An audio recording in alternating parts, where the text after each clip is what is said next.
Hello, everybody. Welcome to another edition of Voices Interview. I'm Dr. Michael Viega, Communication Editor for Voices, a world forum for music therapy. Excited to be talking with Angela Shum about her recent article, which is an interview with Dr. Dag Körlin discussing the technique he created called music breathing, a modification of the body method of guided imagery in music. Angela Shum has been a registered nurse for more than 10 years, working in a variety of healthcare settings. After receiving her board certification in music therapy, she's also worked as a music therapist in Canada and the United States of America. Presently, she's residing in Hong Kong, aiming to promote to nurses about music therapy, particularly on focused music imagery, music breathing, and the body method of guided imagery in music. Dr. Dag Körlin has worked as a general psychiatrist and specializes in stress and trauma-related disorders. He has also worked with guided imagery music and music breathing within outpatient psychiatry settings and adopted the method over a wide range of diagnoses, including spiritual issues. He's found it key to find and stay within the individual's level of tolerance and gradually come to integrate meditation and breathing for this purpose, leading to the development of music breathing method. Dag is an active lecturer doing trainings and supervisions and clinical work, and he is the co-director of the Imagining Training Institute. You can find in the description some lists of Dr. Körlin's publications, as well as his additional thoughts about upcoming trainings and about music breathing method.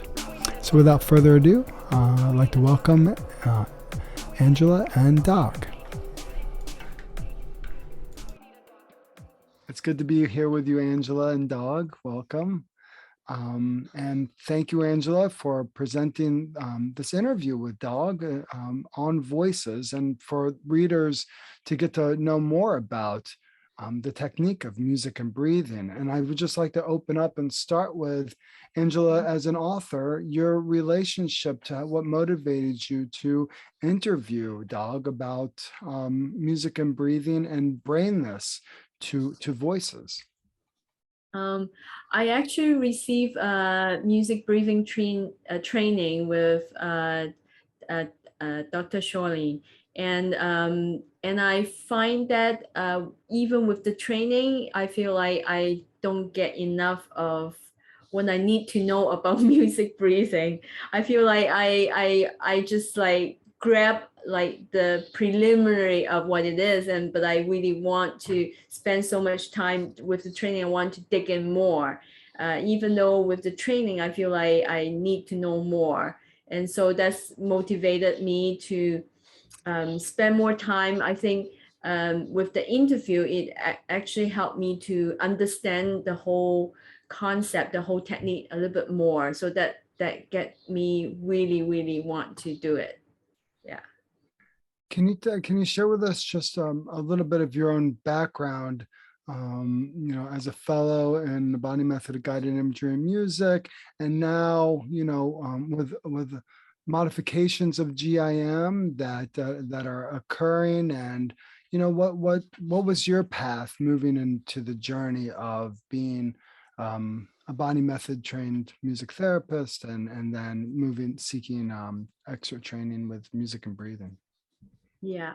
Well, I am a RN, and also I'm a music therapist. And so what get me into GIM is because of I can encounter a lot of clients that have a lot of anxiety. And so actually I why I like to be in GIM is because I want to learn how music can transform the people and how change the emotion.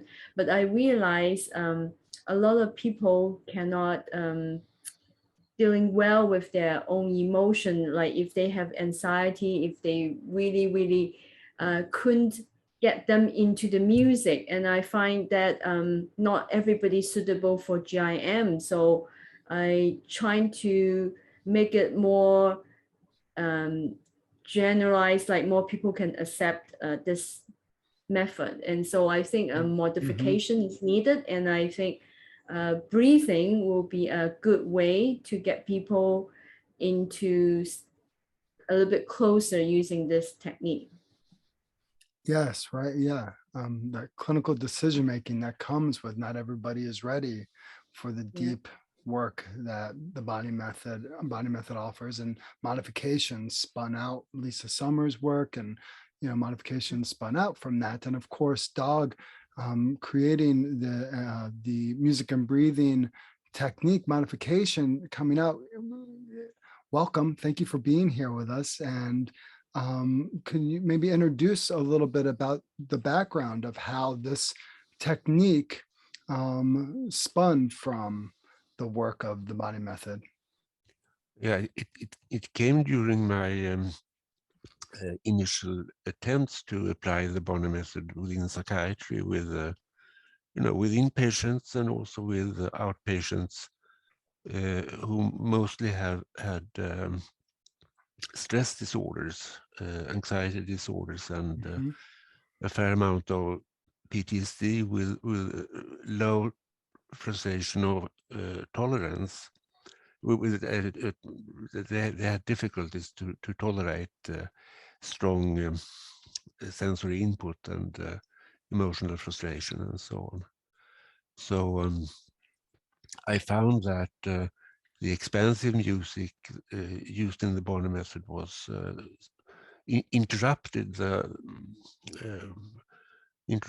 the narrative during the travel. There were stops and pauses, and there were signs of anxiety, and the process was not flowing. Yeah. And what drew you to move to the breath as the grounding center? Because of course, within our body, we have music, the heartbeat and the breath being Yeah, key right. connector to it. And so was it instinctual, or was it, grounded in what you had already had theory wise, or was it a combination of both? What really brought you to breath? It was really my experience with Zen meditation. I started doing that somewhere in my teens, and found it a very good way to focus and to gather energy and strength, and also to, I caught on to a bit of the equanimity philosophy, just letting things be and pass, and Yes. so and I I used Zen in a modified form in psychiatry, and found that it was very efficient. Really, this was about the same time as mindfulness caught on, or even a bit before. So I was encouraged by that also. Mm-hmm. And then the thought to combine it with music, because I have listened to music all my life, and I was attracted to jam, and could they be joined in some way? So that was my journey. And since I had, I had a lot of clinical material, I had a lot of patients, I had a lot of clients. I also saw the room to vary and to change according to the client's ability. Yeah. What brought you two together, Angela? How did you meet Dag, and how did you two come together? I got notice of the training course organized by Martin in UK, and so I went to UK for the training.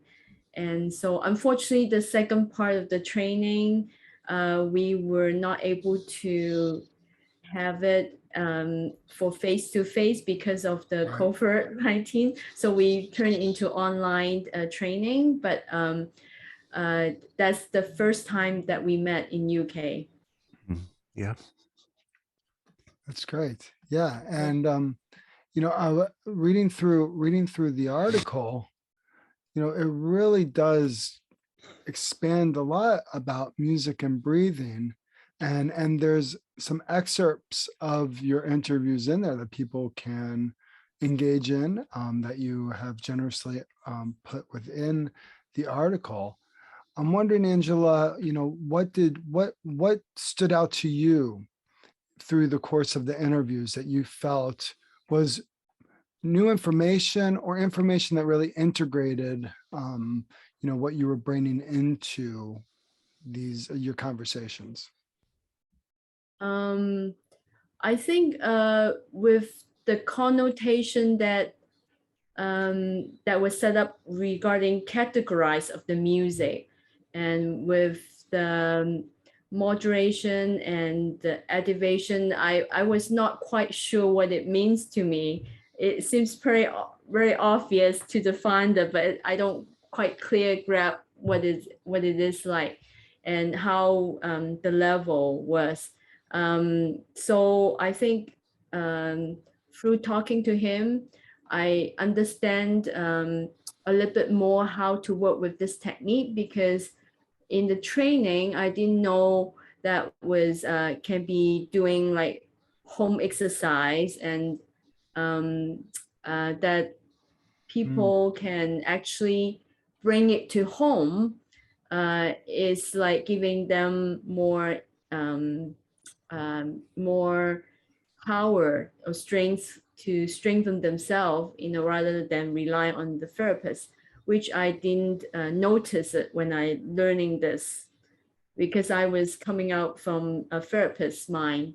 So, but then I realized this is a good technique for a lot of people, that they can grab and use it on their own. So I think it's a powerful tool that everybody can use, and so it is a great way to spread the word, to let more people know about it. Yeah. Music as the resource for people to use in their daily life, and to connect with their breath. They don't need the depend on the therapist for that. Yes, Dag, is that right? Yeah. That's the thought. Could Yeah. you, because I know that people could get more from the article, but maybe if you could just help us understand some of the basic tenets of music and breathing, and introduce the technique for us. Yeah. I mean, there is a basic imagery, body imagery, and that has to do with becoming aware of the breathing as a sensory event, or as a body image, because we all have an image of that our breath is in the chest or in the stomach, or for some maybe in the throat, and people go around with these image of their breathing without being really aware of it, or noticing it, or Absolutely. acknowledging. So when people get anxious, for example, they may get a fast breathing high up in the throat, and they're not aware of it. And that was also what I observed with psychiatric clients when they had anxiety attacks. So it began as a way of quite concretely calm people down with, ordinary anxiety-reducing breathing techniques that we are all familiar with. Yeah. And then, but then I combined that with the Mandala work, and so I asked them to make a picture of the body image and of the process, and then this manifestation of the breathing as a volume became clear to me, and also that many people had this quite severe distortions where and how and what the volume was. Yeah. And that fitted in with my conceptions from meditation that of the breathing center in the stomach. And when if you can get your breathing there, yeah, your energy will get lower and you will get grounded. So yeah, thank you. Yeah, Angela, with that, what is the role of the music? What have you learned about the role of the music in helping support and guide that process? The music, actually, with differentiate how the music work, I'm learning that there's certain quality of the music which is slightly a little bit different than how we categorize in Bonnie method, I think.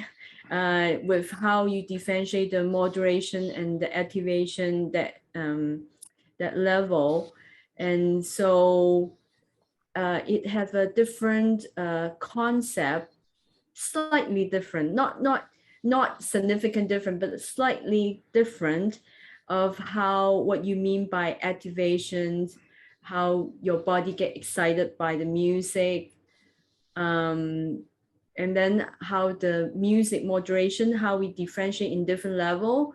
So I think the way we're set up for categorize will help you to use the music differently for the client.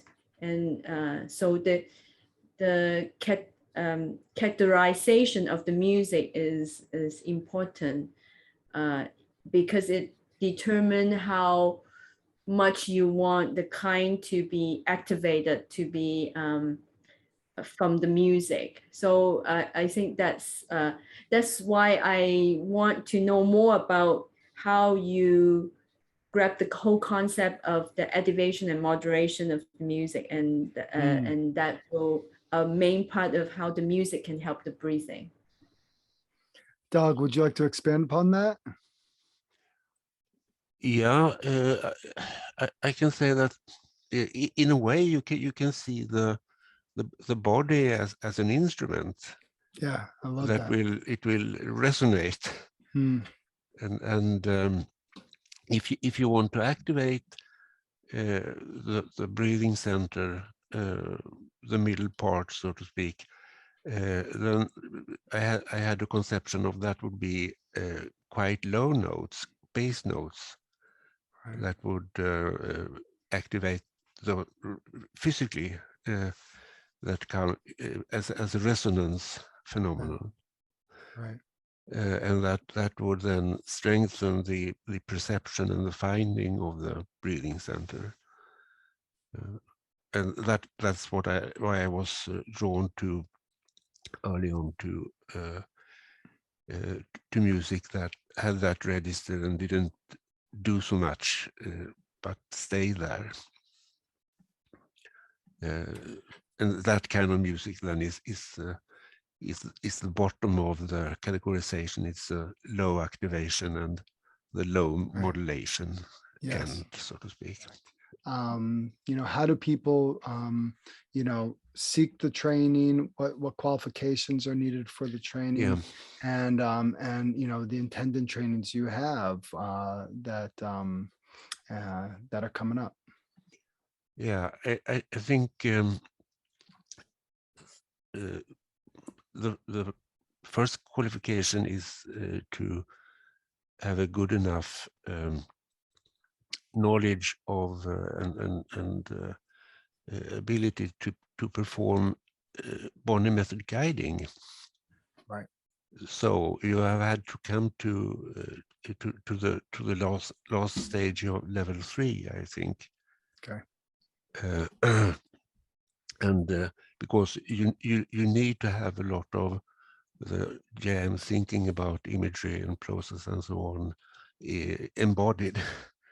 and that means a lot of body method sessions. And the reason I stress that is it is mostly about the post-session in music breathing, because you get the travel reported after the fact, so to speak. Right. And then you have to know body method guiding to get back and sort of fish it out and re-travel a bit. So yeah, that's the reason that you have to be fairly proficient in the body method. Yeah, and have at least done up to level 3 or be in level 3 Yeah. for consideration. Yeah. Yeah. Yeah. And you have upcoming trainings? Yes, there is one training with fixed dates even. It is Evi Papanikolaou and I.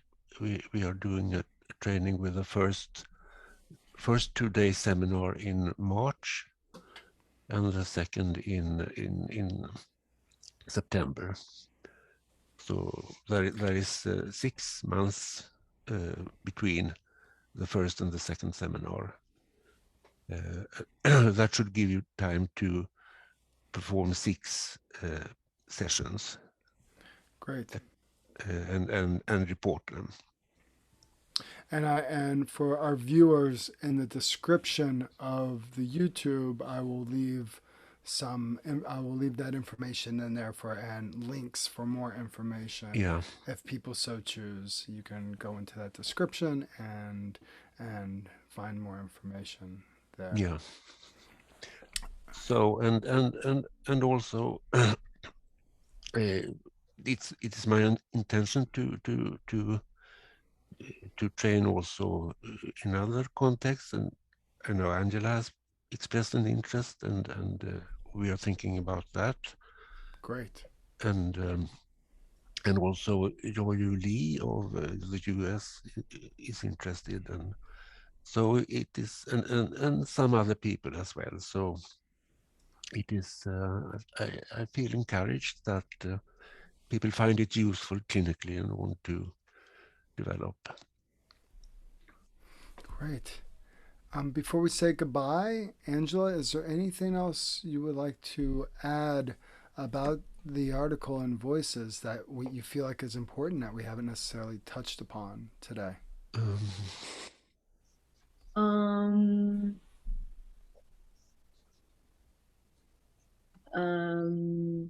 I think is a good technique that we should promote more, and so people can benefit more.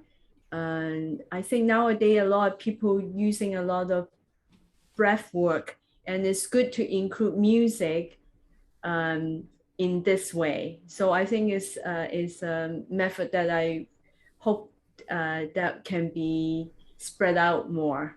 Great. Yeah.